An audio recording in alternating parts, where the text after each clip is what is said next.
Hello and welcome to the Eating Disorder Therapist podcast. This is a podcast to help you find peace with food and overcome disordered eating. And I'm Harriet Frew, aka the Eating Disorder Therapist. And I'm so excited to share with you all kinds of stories, tips, information and guest interviews to help you on your journey in finding peace with food. So thank you so much for listening today. Are you wondering if your binge or emotional eating habits have triggered hormone and gut issues?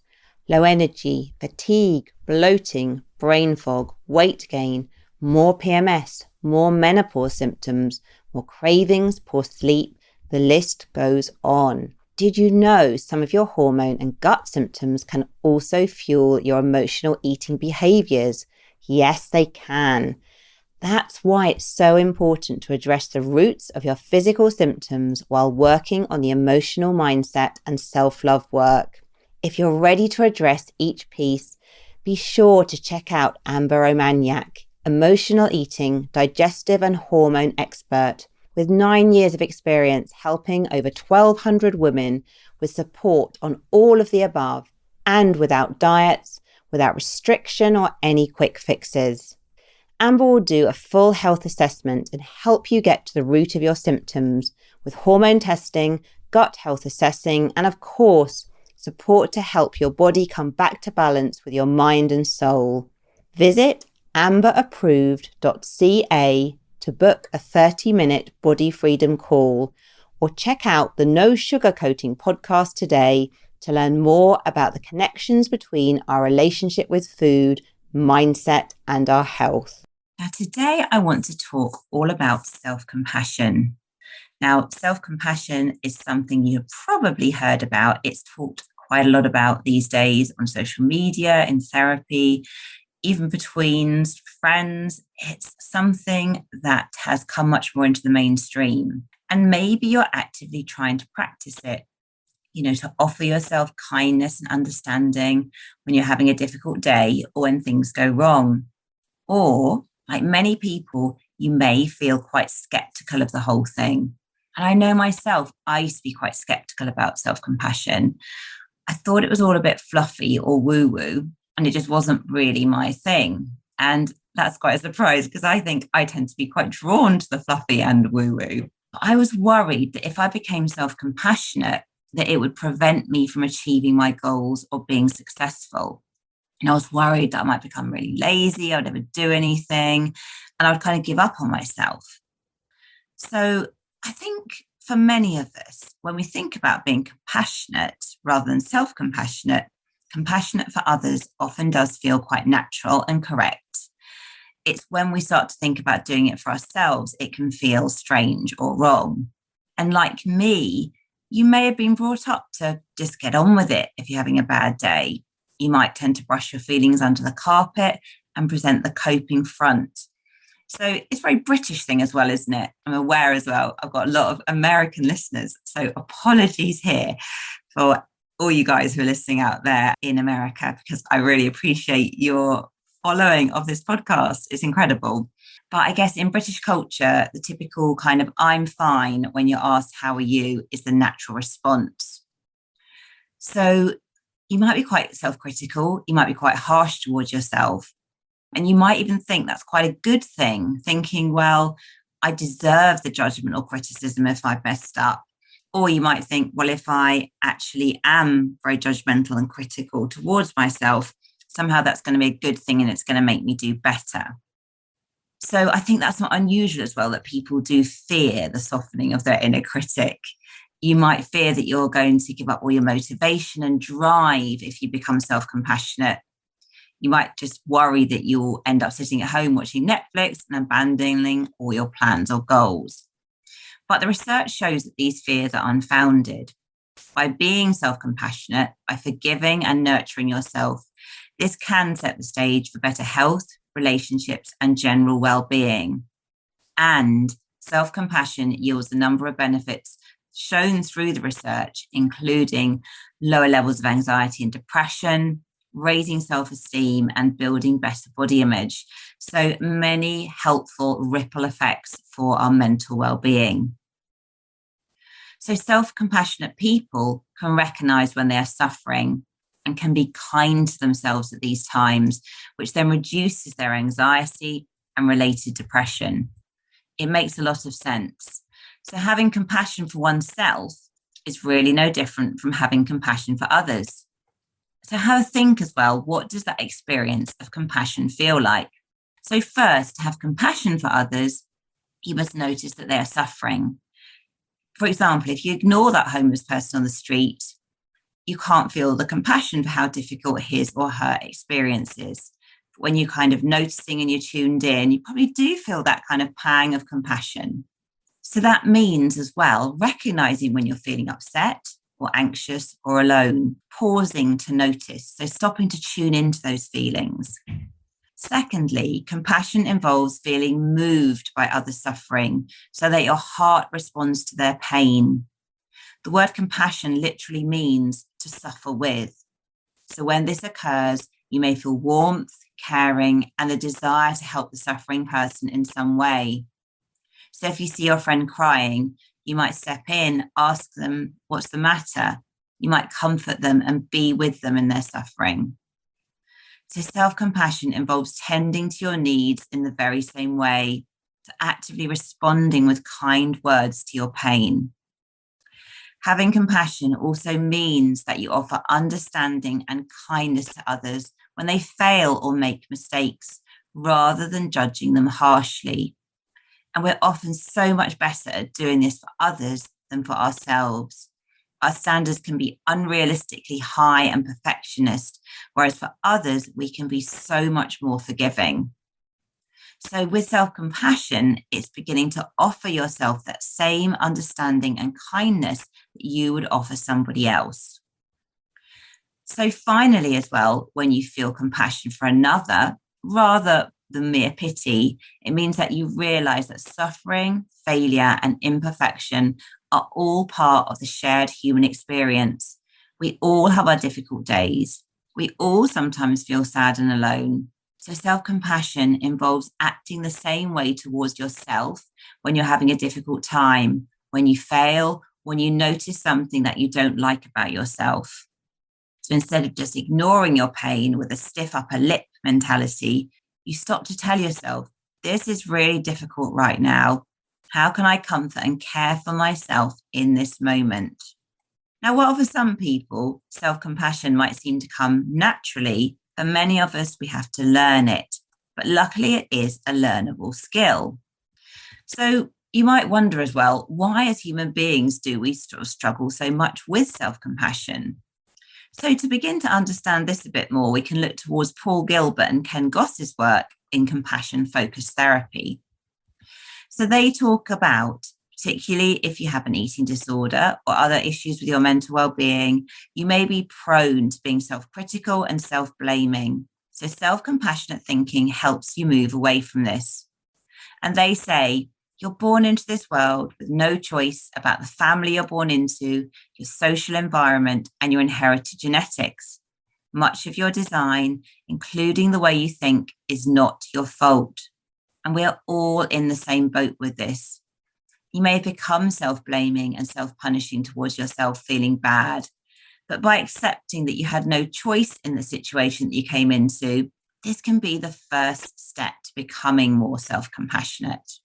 Now, they also talk about our early life and how this impacts our ability to be compassionate towards ourselves. So if you're born into an abusive or hostile environment, then unsurprisingly, you will have grown up by developing a threat-focused approach to life. You'll be hypervigilant for danger and will tend to automatically go into fight or flight mode. So you're kind of ready to flee danger, to flee the bear. You might have developed safety strategies to cope and feel better. Things like restrictive eating, turning to food for like comfort, or maybe obsessively checking behaviors. You might hold a lot of shame inside due to these early experiences, and it may feel extremely hard to trust and be open with others. So you can see if you had that more difficult early life, of course, it's going to be harder to be compassionate towards oneself. Conversely, if you're born into a safe and nurturing environment, you're more likely to be open and trusting of others. You will likely feel calmer and more content. You will connect more easily with others without fear of threat or harm. And you might also find it easier to self-soothe and take care of yourself. So Gilbert and Goss as well talk about us having 3 emotional regulation systems. So we have these systems because we have to survive and reproduce. And using our emotions, these are emotional regulation systems, is a way of helping us achieve our goals. So they talk about having these 3 emotional regulation systems. They talk about having the threat system. That's the one you might be very familiar with, the fight flight one, the one that helps you flee from danger, the one that keeps you alive, really, I guess. If your house caught fire now, you wouldn't want to be hanging around. We then have the drive system as well. And the drive system is the one that gives us purpose and meaning. So when we get up in the morning, we might have a to-do list, we might have our jobs to do. And without the drive system, life would probably be a bit boring. We need that kind of stimulation. But we also need the soothing system. So the soothing system is the one where we feel calm, where we relax, where we restore ourselves. And we know that many people in the Western world, separately as well with eating disorders, but separately as well from eating disorders, many people in the Western world are massively in the drive and the threat system and not enough in the soothe system. And when this happens, you become burned out and really stressed. And we know as well with eating disorders and disordered eating, you probably find it very hard to access the soothing system. So you probably turn to food. So either restricting food, over-exercising, emotional eating, all these things can be ways of trying to sort of shortcut to the soothing system, but obviously not really giving full, proper soothing. So all 3 systems are important, the fight, flight, striving system, and the soothing system. And they have different functions and work to balance and counterbalance one another. So dysfunction occurs when you overuse one system. For example, if you spend large amounts of time feeling very anxious, then you're spending a disproportionate amount of time in fight, flight. And this can be emotionally exhausting. So just talk a little bit more about each system, but I'd really recommend as well, if you want to find out more about this, have a Google of compassion focused therapy and Ken Goss, Paul Gilbert's work, because there'll be more available on the internet. And it's such an interesting topic. So the fight flight system is the one that protects us from threats. In our bodies, the hormones related to this are adrenaline and cortisol. And often the feelings related to this are things like anger, anxiety, disgust, fear. So obviously we need that system. If we have to flee the bear, if we have to flee from danger, we need our bodies to be in that fight flight state so we can respond quickly and, not be hanging around. So the purpose striving system motivates us towards an incentive and resources to survive. The hormone mainly involved in this is dopamine. So we get that real sense of satisfaction when we're in the purpose striving system. And it gives us those feelings of kind of achievement, pursuing, wanting, satisfaction. We can get a lot from the purpose and strive system. And then the self-soothing system is all about soothing, care, and contentment.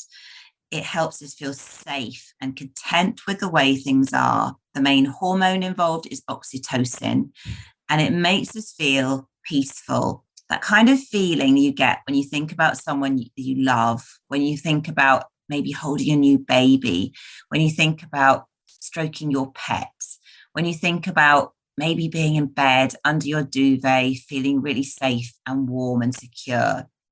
The self-soothing system is activated in all those examples. So distress is caused by an imbalance of the 3 systems, and often it's linked to the underdevelopment of the self-soothing system. And it's so common in people with disordered eating. So like I've said before, restrictive eating, over-exercise, binge eating often become the shortcut to soothing. If you have overuse of the fight, flight, or striving systems, you often as well have a very strong internal critical voice. It's fearful and it's judging. And you might think that this voice will motivate you into action, but really it's not true. Harsh words and criticism generally leave you feeling demotivated, demoralized, and hopeless. So amplifying your fear of failure and causing you to withdraw and isolate from the world. But the good news is, as an adult, you can learn to activate your soothing emotional regulation system to reduce the fight-flight response and bring more calmness, contentment, and joy into your life. You can learn constructive and helpful coping strategies for dealing with emotions, and you can slowly begin to let go of your old coping mechanisms, things like eating disorder behaviors or self-harm. So after I've been talking about all of this, you might want to think firstly and to reflect on what was my early life like? Was I spending a lot of time in fight, flight, or striving or soothing? What experiences did I have which may have influenced the development of my nervous system? Which emotional regulation place do you spend most time in? Do you spend a lot of time in fight, flight, or striving or self-soothing? What's your balance like? And do you have strategies and ways to self-soothe? Do you feel like you have a toolbox? Do you even know what self-soothing means? All good questions to reflect on. And to be encouraging towards you, it's worth remembering that we all have this innate ability to be compassionate. As human beings, we will often go out of our way to help others. We are often not so good at doing this for ourselves. But it's 100% worth learning to do this as an adult, though, for your mental and emotional well-being. Self-compassion reduces shame, encourages openness, and brings a surge of oxytocin, that feel-good contentment that we have when we feel love, connection, and it's when we feel safe. So how do we begin to become more self-compassionate? Where do we start? So Harvard psychologist Christopher Germer, in his book, The Mindful Path to Self-Compassion, suggests that there are 5 ways to bring self-compassion into your life via physical, mental, emotional, relational, and spiritual methods. He and other experts have proposed a variety of ways to foster self-compassion, and here are a few. So number 1, he talks about comforting your body. So doing things like resting, sitting in your favorite chair, lying down, eating something healthy or something tasty, massaging your own neck, your feet, or your hands, taking a walk, anything you can do to improve how you feel physically gives you a dose of self-compassion. Number 2, writing a letter to yourself. Now, this might feel a bit of a weird thing to do, but I promise you, this kind of stuff works. So describe a situation that has caused you to feel pain. Maybe it's been a breakup in a relationship, a job loss, a poorly received presentation. Write a letter to yourself describing the situation without blaming anyone, but acknowledge your feelings. Imagine you're almost kind of mothering yourself or fathering yourself, offering yourself that support and just sort of being like a compassionate listener towards yourself. Number 3, give yourself encouragement. If something bad or painful happens to you, think of what you would say to a good friend if the same thing happened to him or her or they. Direct these compassionate responses towards yourself. And the next one is practicing mindfulness. This is the non-judgmental observation of your own thoughts, feelings, and actions without trying to suppress or deny them, becoming more that compassionate observer. So other things as well, regaining perspective. Because I think sometimes when we're in the eye of the storm, we can feel very emotionally dysregulated, very fearful, very scared. But what we can do is zoom out, see the bigger picture, remind ourselves once more that we're connected to others. We're part of a much bigger picture, common humanity. So to help us do this as well, what things can we do? So we can let go of the need for outside validation. Lots of our negative thinking comes from how others perceive us. And we put a lot of energy into that. It's really hard to feel good or compassionate towards yourself. If we're beating ourselves up for eating something, for instance, a lot of that self-directed anger stems from social pressures, like the pressure to look a certain way or maintain a certain weight. So choosing to lessen the intensity of that tie to our happiness, to reduce the impact of those outside influences, And this can then be such an act of self-kindness with a much larger knock-on effect. Also as well, and I think this has helped me so much to become more compassionate, is really reaching out to others. So when we do this, and I'm talking about the right people as well, people that we can trust, people that we can listen, people that are kind. When we do this, it helps to place our feelings in context. When we talk with others, we realize that we're not alone in feeling pain at different times. And it's an important part of reaffirming our sense of connectedness, reframing our perceived problems within the bigger picture, and building social support networks that are invaluable to well-being. Because every human being suffers. No one has it all together. Once we reach out and talk to others, we kind of realize actually we're all kind of muddling along. No one is perfect. So Kristen Neff is also a leader in the world of compassion, particularly self-compassion. So I'm going to talk about three main areas that Kristen advocates in becoming more self-compassionate. So initially, it's even just acknowledging that self-compassion is a helpful thing to do, even if you don't feel like it. So it's about acting first and the feelings will follow through. You are deserving of self-compassion as much as any other human being. So Kristen talks firstly as well about self-kindness. So again, we're often exemplary at offering kindness and support to a good friend or pet when they need taking care of. And when you do this, your friend feels accepted and supported. But you need to learn to comfort and soothe yourself in the same way with your words, actions, and thoughts. So, for example, when you have a bad day, you take extra good care of yourself in the evening and throughout the day, in fact. You show yourself empathy and warmth. You don't berate yourself for things not working out. So with your thoughts and words, you might say to yourself, never mind that it didn't work out. Some days are better, some days are worse. I had a tough day today. How can I take care of myself right now? Then through your actions, you might have a soothing bubble bath. You might phone a good friend. You might have a vent with your friend just to get your feelings off your chest. You might read a favorite book or watch a film. You might rest or listen to music. And you can think about activating the 5 senses with self-care. So think about sight, hearing, touch, smell, and taste. How can you soothe yourself tuning into the 5 senses? The second thing Kristen talks about is acknowledging our shared humanity. So again, recognizing we're all flawed human beings. No one has it all together. No one has it sussed out.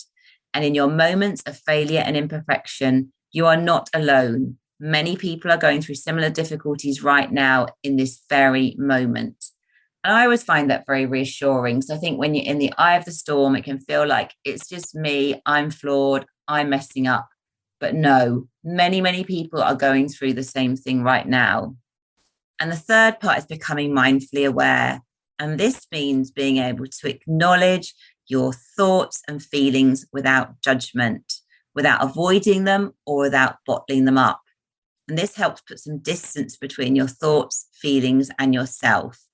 So, for example, if you lose control of your eating without having mindful awareness, you might label yourself as a greedy person with no self-control. With awareness, you can take a step back and pause. You can reflect on what has happened. You can be curious and questioning of the event and offer yourself insight and understanding.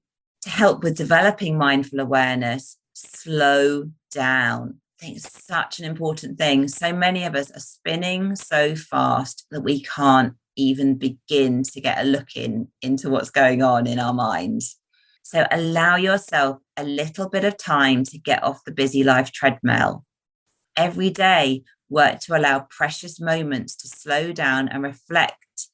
And even if you have limited time, 5-minute snapshots can be hugely beneficial.